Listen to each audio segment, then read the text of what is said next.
Okay, Chairman, ready for you to begin. Thank you very much, Louise. Okay, welcome to the meeting. Let's take item 1, which is apologies for absence. Thank you, Chairman. We've received apologies from Councillor Annabel de Capelbrook. Okay, thank you. Minutes of the meeting held on the 23rd of September. I'm getting ahead of myself there. Christmas soon, I know, but not that soon. Right, you have those. Can I take those as an accurate record of that meeting? Aye. Aye. Hello? Aye. Aye. Thank you very much. Sorry, can I just check, Chairman? Councillor Beattie, have you just entered the meeting via telephone? I have indeed. For some reason, I can't get onto the Teams app. I'm not sure why, so I phoned in. Okay, thank you. Okay, well, thank you for doing that, Rosalie. No problem, Peter. Hi. Just pipe up if you want to say anything, please. I will do. Yeah, sure. You can't otherwise indicate. Okay, Thank you. Right, item 3, to receive any declarations of interest. I take that as none. If any do occur to you as we go through the meeting, please let Louise or Charlie know. Item 4, questions by members under Council Procedure Rule 10.3. No questions were received, Chairman. Thank you very much. Which takes us neatly on to item 5, the internal audit progress and performance. And Rachel, over to you. Thank you, Chair. This is our latest update on the delivery of the internal audit plan for the current financial year. So it's the usual format, Appendix A, the committee will be familiar with. So just taking you through the key points. In terms of delivery, there's a copy of the internal audit plan provided for you on pages 5 and 6 of the appendix. So we are progressing well through the audit plan, despite the fact that we did have to put a lot of our work on hold during the pandemic, so as not to divert any resource away from the COVID-19 response. We also have a number of assignments that are scheduled for Q4, some of which we've already started planning on, and we'll be getting those underway soon. So since the last committee meeting, we have finalised one audit report in relation to building control. So this is summarised for you in section 2.5. I'm pleased to say that the report effectively gave a good bill of health in terms of both the control environment and the compliance testing. So there were no significant areas of concern, and we didn't make any formal audit recommendations as a result of the audit. So nothing really to draw to the committee's attention. There's a copy of the executive summary in 2.5 if you wanted further details on that. Also, during this period, we have completed our work on the annual review of the spend of the Disabled Facilities Grant monies, and that's all complete and signed off. So that's also now finished. And we have a number of other assignments that are in advanced stages and progressing, which hopefully we'll be able to bring to you at the next meeting. So also within the report is an update on the implementation of audit recommendations. So there's a table on page 11, table 3, sets out the overall stats in terms of the implementation of actions. So it shows that we do currently have 37 showing as unimplemented at the time of reporting. I'm pleased to be able to confirm that a few of those have been implemented since the report was produced, and we have received further updates from management. An example of that is those actions that relate to agency workers, which we have been able to close based on evidence we've received in the meantime. And we've been able to, as I say, close those on the system. So the stats are actually better than they were at this point since the latest update. So those will be updated for you by the next meeting. I don't think there was anything else that I wanted to draw the committee's attention to in particular, but I'll be happy to take any questions if you have any queries. Thank you. Thank you very much, Rachel.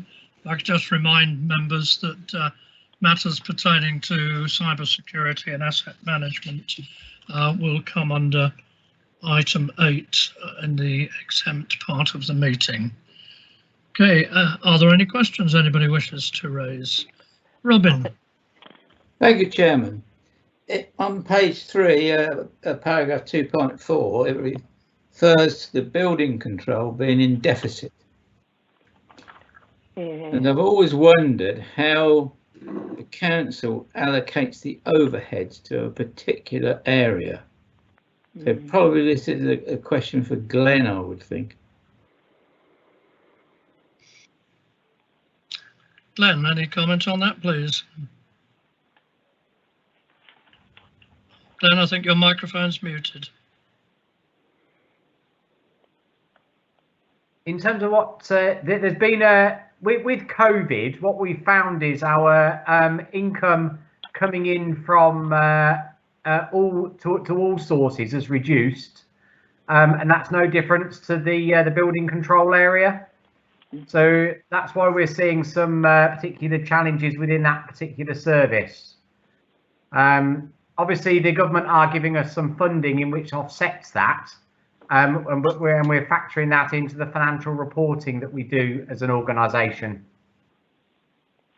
Okay, so it's basically COVID, the reason why it's gone into deficit, is that correct? Yes. Oh, okay. Thank you. Thank you.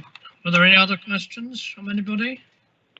I was pleased to hear that Robin asked that question, because it's one that interested me as regards the deficit, but COVID is responsible. And thank you very much indeed.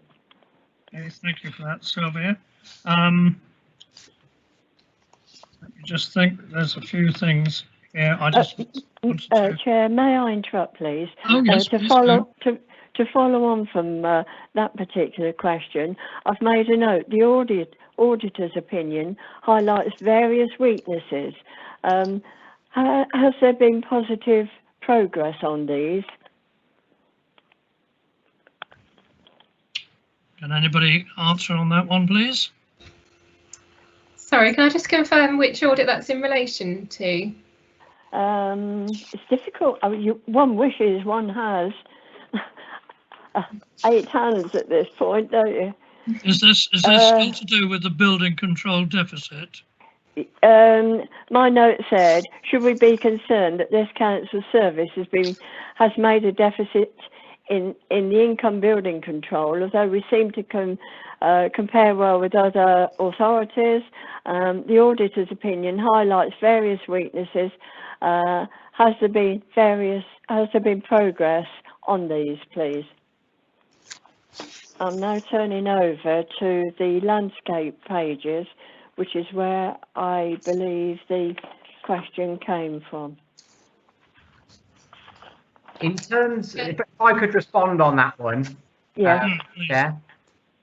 In terms of the building control, what we do on an annual basis is review the cost recovery approach within there and the amount and fees that the building control team are charged out at for their work.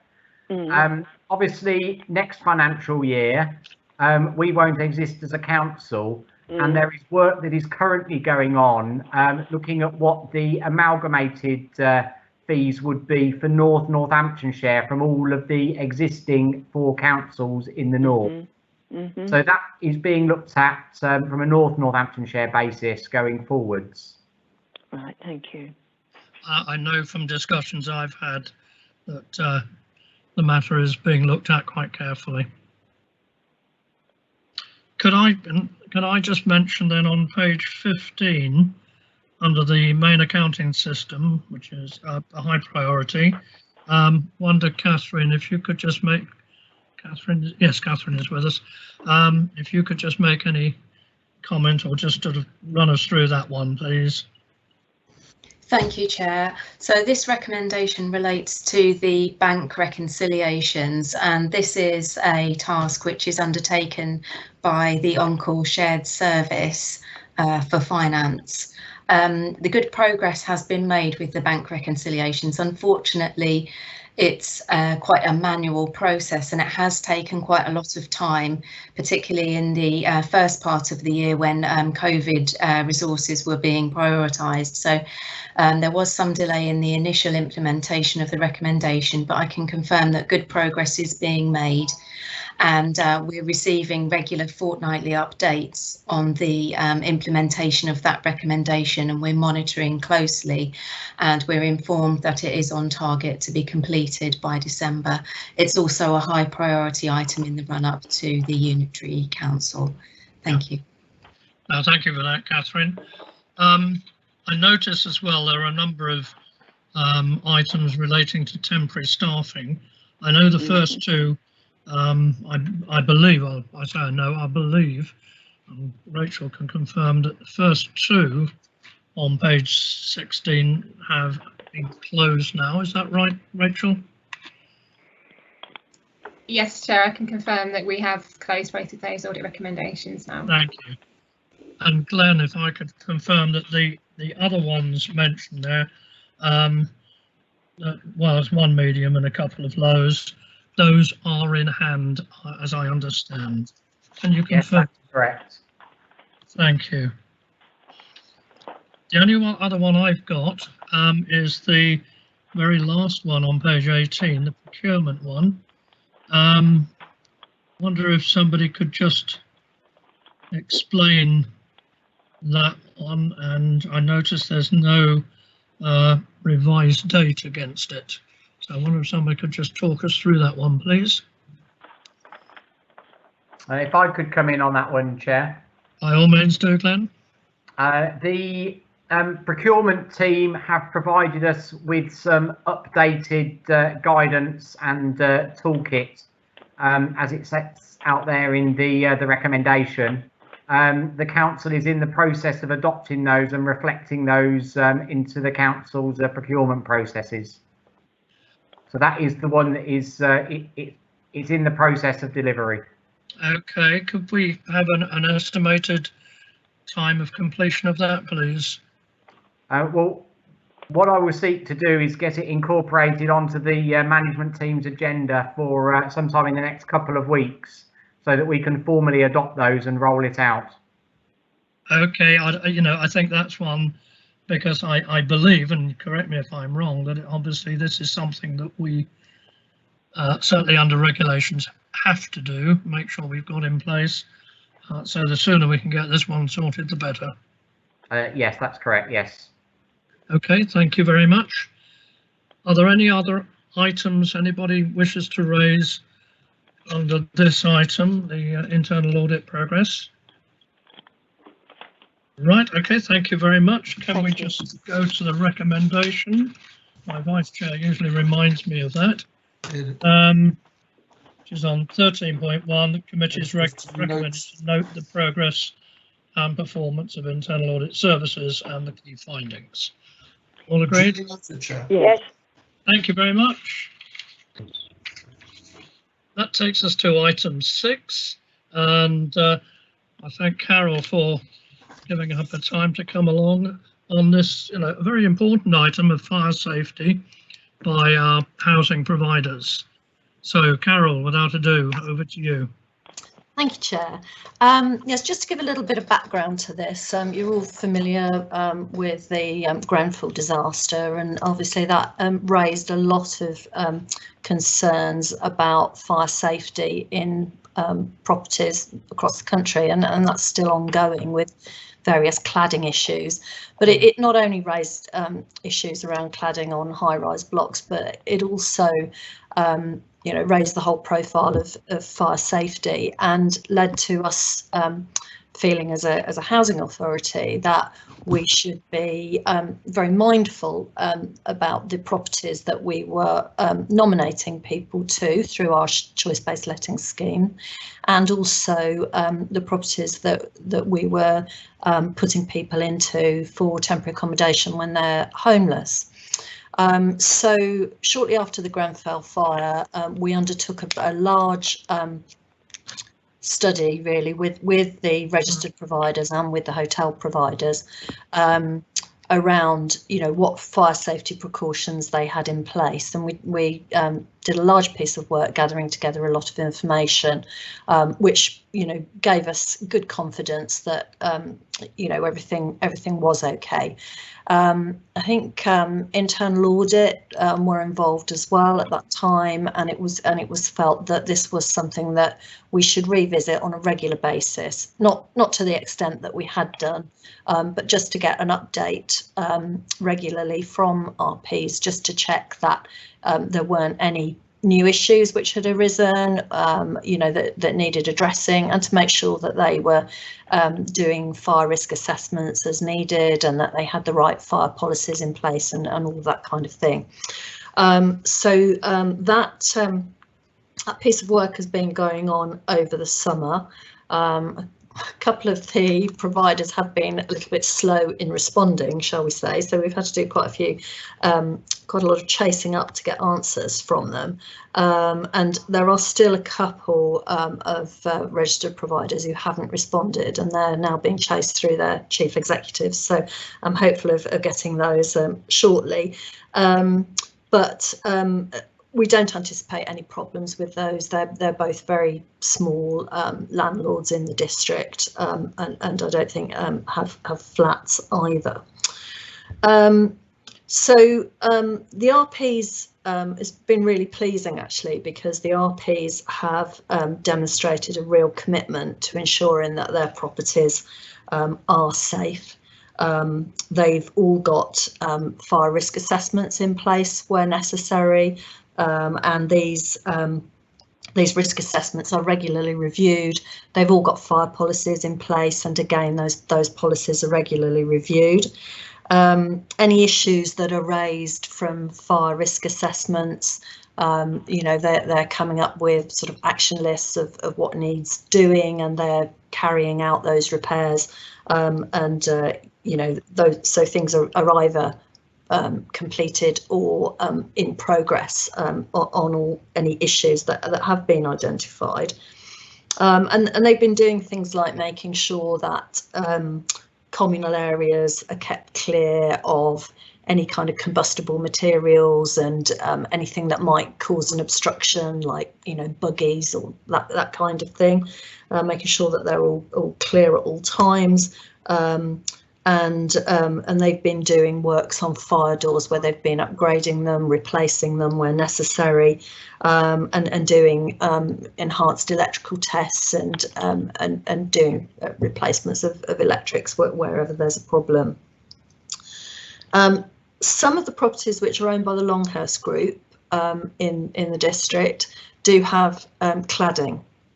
Now, a lot of these are just houses which have had external cladding put on them in order to provide a better level of insulation. And Longhurst do have some flats which also have cladding on them, but I have had a lot of information submitted to me about the cladding that has been used on these, and the specification of them is perfectly fire safe, so we don't have any concerns there, and obviously we don't have the sort of high-rise blocks that other areas have, but so the two things combined, the low rise of obviously houses and the flats, and the fact that the materials which have been used have been certified as fire safe. And then the other thing is the temporary accommodation that we use this is really mostly the hotels at the Highview and the Columbia hotels in Wellingborough, and these have had inspections by the fire service, which have brought up a few very minor issues, but the fire service have advised that the properties are perfectly safe to use, because if they weren't, we would stop using them. So again, that's something that we will keep an eye on a regular basis. So yes, they're considered safe by the fire brigade. So that's it really. Quite a pleasing response, I think, all in all. you know, it is obviously something which is being taken very seriously by our registered providers. So, you know, we do have the confidence that that the properties are as safe as they can be, really. Thank you very much, Carol. And yes, if I can just remind colleagues that, yeah, a very comprehensive study was done by Carol and her team, and I'm sure others as well, after that terrible disaster. And it is now within on the diary that it's regular updates, regular checks. So I'm really, really pleased about that. And so please pass on my thanks. I'm sure my colleagues' thanks. And my thanks too. Yes. Yes. Please. To your team. Yeah. Please may I ask a question, Chair? How will this area be dealt with going forward when we move on to the next chapter? Have you got a crystal ball, Carol? I'm afraid not. No. I mean, it is certainly something that that I can raise through our North Northamptonshire housing group. I mean, obviously, two of the local authorities are social landlords themselves, so I'm sure that they will have similar procedures in place to those of the registered providers. But you know, obviously, then there are registered providers in their areas as well. So you know, it is something that that we could recommend is taken forward. So I don't know whether there's a member route that could also be flagged up to. I think that's something that we can explore, and I'm sure you'll pass on, you know, the recommendation of the good practice that ENC is doing. Absolutely, yeah. You mentioned referenced the Longhurst cladding, that it was certified fire safe. Could I just ask who certified it, please?